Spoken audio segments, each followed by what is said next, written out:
결론부터 말씀드리겠습니다.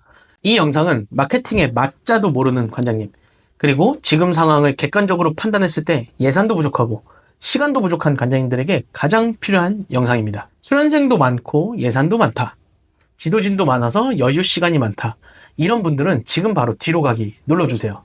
그런 관장님들은 필요 없는 영상입니다. 지금 알려드리는 내용은 지금 바로 적용 가능한 신규 태권도장, 인원이 많이 없는 태권도장을 위한 핵심 전략입니다. 그리고 저와 함께하는 정혜원 관장님들의 실제 사례도 보여드릴 테니 영상 끝까지 시청하시고 지금 바로 적용하세요. 신규 태권도장 혹은 수련생이 많이 없는 태권도장에게 플레이스 광고, 인스타 광고 이런 것들은 지금 당장 중요하지 않습니다. 물론 마케팅 홍보 정말 좋습니다. 그리고 이 부분으로 큰 효과를 보신 관장님들도 많으실 겁니다. 그런데 이제 막 시작하는 태권도장이나 수련생이 많이 없는 태권도장에게 이게 얼마나 큰 효과를 가져올까요? 관장님들께서 가장 많이 하는 실수는 지금 당장 눈에 보이는 것부터 해결하려고 하는 것입니다. 제가 영상에서 지겹도록 말하고 세미나에서 지겹도록 말했던 상위 노출입니다. 정확하게 말씀드리겠습니다. 이거 방법 틀렸어요. 그리고 효과 없어요. 일단 노출부터 시켜서 100명이든 1000명이든 우리 태권도장을 알리는 것은 전혀 도움되지 않습니다. 그래서 저는 반대로 뼈대를 먼저 구축하는 방법으로 태권도장 관장님들의 마케팅을 도와드리고 있습니다. 단 10명의 고객에게 노출되더라도 그 10명 중에 최소 9명은 우리 태권도장으로 방문할 수 있게 만드는 것이 저의 큰 목표입니다. 이 방법은 돈 한 푼 쓰지 않고도 효과가 가장 좋았던 방법이었기 때문에 지금 관장님들께서도 바로 따라해 보시길 바랍니다. 예를 들어 보겠습니다. 제가 아들을 태권도장 보내기 위해서 검색을 한다고 가정해 보겠습니다. 보통의 순서는 이렇게 되겠죠. 첫 번째, 근처 태권도장 검색. 두 번째, 우선순위에 있는 태권도장 클릭. 세 번째, 사진 보기. 네 번째, 수강료 확인. 다섯 번째, 소개글 확인. 여섯 번째, 리뷰 확인. 일곱 번째, 블로그 게시글 확인. 이런 순서로 확인을 하겠습니다. 고객들은 1번부터 7번까지의 순서를 바탕으로 꼼꼼하게 검증합니다. 그 검증 단계에서 확신이 생기면 최종적으로 체험 수업까지 연결되는 것이죠. 그런데 보통의 태권도장이 1번과 2번 상위 노출에만 집착을 하고 3번부터 7번까지는 거의 신경을 쓰지 않는다고 해도 과언이 아닙니다. 가장 먼저 준비해야 되는 것은 상위 노출이 아닙니다. 그렇다면 어떻게 될까요?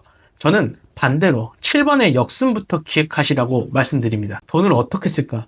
돈을 어디다가 쓸까? 고민하는 것이 아니라 어떻게 고객의 마음을 사로잡을 것인가를 먼저 고민하셔야 된다는 겁니다. 가장 마지막이었던 7번 블로그 게시글에 관장님이 누군지, 사번님이 누군지 아주 자세하게 알려드려야 됩니다. 캠프, 파티, 행사 이런 진부하게 짝이 없는 내용은 아무도 궁금해하지 않기 때문이죠. 자, 블로그 관련된 자세한 내용은 상단 링크를 클릭해 주시면 확인 가능합니다. 자, 다음은 6번째, 리뷰입니다. 이 부분은 특히 헛소리하는 마케팅 업체에서 가장 강조하는 부분입니다. 월 몇 개씩 리뷰 작성해준다는 말 들어보셨죠? 자, 기껏 작성해주는 리뷰가 너무 좋아요. 강력 추천합니다. 성실, 친절하신 곳이에요. 일단 진정성 1도 없는 리뷰 100개, 1000개로 현혹되는 바보 같은 소비자는 단 한 명도 없습니다. 단 한 개의 리뷰를 받더라도 고객들의 따끈따끈한 진정성이 가득 담긴 리뷰를 받을 수 있는 방법은 제가 다음 영상에서 자세하게 한번 다뤄보겠습니다. 다섯 번째는 소개글입니다. 소개글 또한 우리 태권도장의 장점을 어필할 수 있는 핵심 공간으로 자세하고 명확한 운영 철학을 작성하셔야 됩니다. 이와 같이 아무도 궁금해하지 않는 내용, 그리고 관장님들이 하고 싶은 말만 쓰는 것이 아니라 고객들의 궁금증을 해결해 주셔야 됩니다. 네 번째, 수강료입니다. 수강료 숨길 필요 있을까요? 자, 학부모는 태권도장의 수강료 이미 다 알고 있어요. 어차피 많아봐야 1, 2만 원 차이인 걸 알고 있기 때문에 보다 더 투명하게 공지하는 것이 고객들의 선택을 받는데 더 큰 도움이 된다라고 말입니다. 자, 세 번째는 사진입니다. 특히 첫 번째 사진은 유튜브에서 말하는 썸네일과 똑같습니다. 이 중요하고 핵심적인 사진을 태권도장 로고로 사용하실 필요가 있을까요? 우리 태권도장만의 특별한 무기가 사진 한 장으로 모두 설명되어야 됩니다. 예를 들어서 지도진이 많은 경우에는 이렇게 지도진이 함께 찍은 사진들을 게시해야 합니다. 이 사진 한 장으로 고객들에게 심어줄 수 있는 인식은 이 태권도장은 아이들의 안전을 책임질 수 있는 지도자가 굉장히 많구나 라고 생각합니다. 그리고 또 부부가 함께하는 태권도장은 당연히 가족 사진이 먼저 게시되어야 합니다. 이유는 제가 직접 설명하지 않아도 충분히 이해하실 수 있겠죠. 여자 관장님께서 운영하는 태권도장이라면 여자 관장님의 모습이 최우선으로 게시되어야 합니다. 특히 여자아이들의 부모님 가장 걱정하는 부분, 그것이 뭐죠?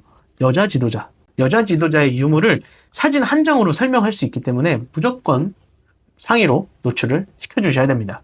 이와 같이 우리 태권도장이 가지고 있는 유일한 장점, 그 유일한 장점이 뭔지 빠르게 파악하고 지속적으로 어필하는 것이 가장 중요합니다. 태권도장을 운영하면서 겸손, 부끄러워서 이 때문에 나를 알리지 않는 행위는 관장님이 해야 할 일을 하지 않고 있는 것입니다. 이런 것도 제대로 하지 않고 수련생이 안 들어온다, 어떻게 체험 수업 모집하냐, 이딴 소리 하지 마시기 바랍니다. 이렇게 관장님들이 직접 고객이 되어서 그들이 어떻게 우리 태권도장을 방문하는지 이해하신다면 마케팅은 그렇게 어렵지 않습니다. 제발 관장님들께서 뭔가 특별하게 새롭게 만들려고 골머리 앓지 마세요.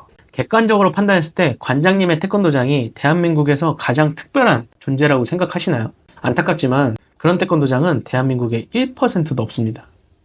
그러니 관장님들께서 뭔가 새롭게 만들고 포장하려고 하지 마시고 그냥 따라하세요. 이 방법이 시간도 아끼고 돈도 아끼는 최고의 방법입니다. 특히 태권도장은 경쟁 상대가 매우 한정적이거든요. 동네 맛집처럼 100개, 1000개가 경쟁하는 사업이 아닙니다. 경쟁 도장이 많으면 10곳, 보통 3곳에서 5곳이 평균입니다. 그 적은 경쟁 도장 사이에서 1등하기? 전 너무너무 쉽다고 생각합니다. 태권도장 오픈 3개월 동안 예약자가 5명이었던 태권도장이 어떻게 한 달 만에 체험 수업 20건을 받게 되었을까요? 1년 동안 체험 수업이 한 건도 없었던 태권도장이 한 달 만에 11건의 체험 수업을 어떻게 받을 수 있었을까요? 신규 태권도장, 수련생이 많이 없는 태권도장 관장님들에게 가장 필요한 마케팅을 다시 한번 정리해드리겠습니다. 1번, 상위 노출에 목매달지 마라. 2번, 7번의 역순부터 기획하고 준비해라.